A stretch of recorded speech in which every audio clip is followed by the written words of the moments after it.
Hey everyone, and welcome back to another video. Here today I have Revell's B17G Flying Fortress kit. So, this kit is fairly large. It's 1/48 scale, so I'm having a hard time fitting in here, as you guys can see. This one I found really fun to build, but there are a few downsides to it. So let's start up here with the nose. So the interior of this thing is completely fully painted, but this is the downside of it that I was talked about earlier, is that you just can't see inside. I put like so much detail in here, weathering, and you just can't see it. I wish there was a way to like have it cut down the middle here without having this wing side on, and just have a like plexiglass thing so you could see the interior detail of it, but sadly I couldn't figure that one out. There's probably a way.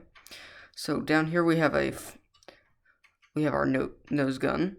This is movable, but I did lock it in place because I had a hard time with it falling out, unfortunately. All the turrets on this plane are movable, but I just locked them in place. So this one does move, but the ball turret does move. I did keep it that way. So it has fully moving propellers. You can either lock them or not, with fully detailed. If we can get this in focus. Fully detailed engines inside with its, what is it? Just a side engine here. I'll have to look up what that's called later. So yeah, it comes with a Norton bomb sight, as you can maybe point out here, with gunner seats and full seats in here. And back here, so I'll bring it over here, is the radio station. But you cannot see it all, but is quite well detailed in there. So this kit was actually the first time I've ever used an airbrush, so it probably shows in it.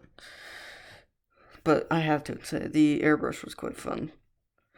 Another downside that I do have to point out is, here, I did keep the wings removable.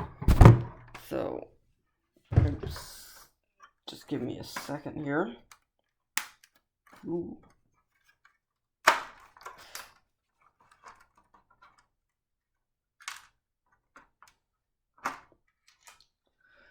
So, one of the downsides is that these decals are kind of terrible. So they just ripped as I was trying to get them off. And so, thankfully, I just drilled holes in here, right, to make it look like it's just seen some damage and flak fire. I also added these streak marks here from the engine exhaust coming out. So this model is designed to kind of be an honor to the Texas Raider B17 that recently went down.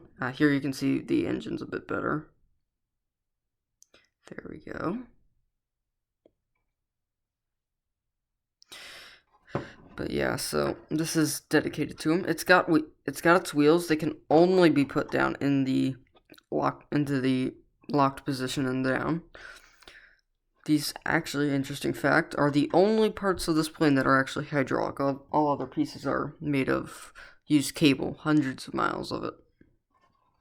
So there's that wing. So let's put that down here. I'll remove the other wing as well.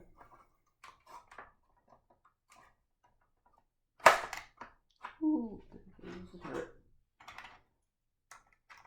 another problem is that this stupid turret here constantly falls off. Unfortunately. But I think that was just down to how mine was molded, because this little piece here is unfortunately warped, so this will stay off for the rest of the review.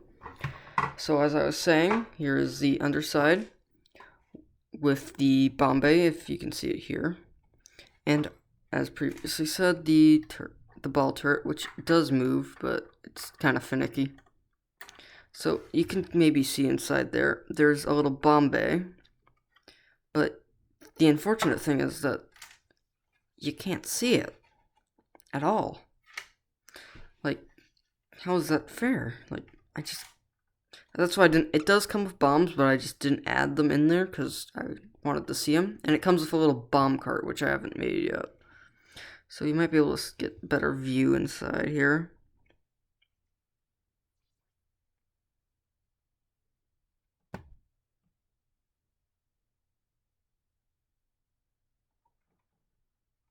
Also, these parts are pain to put in too. Actually, here, we could probably go through this hole now.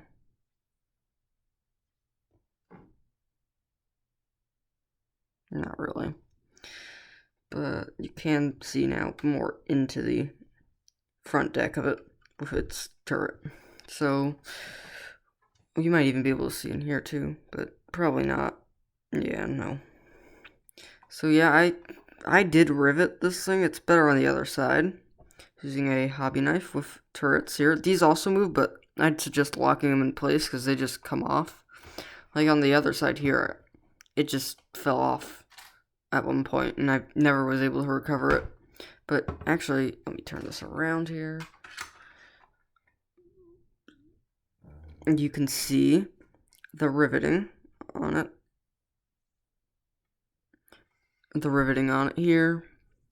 And the flat fire more that I added on.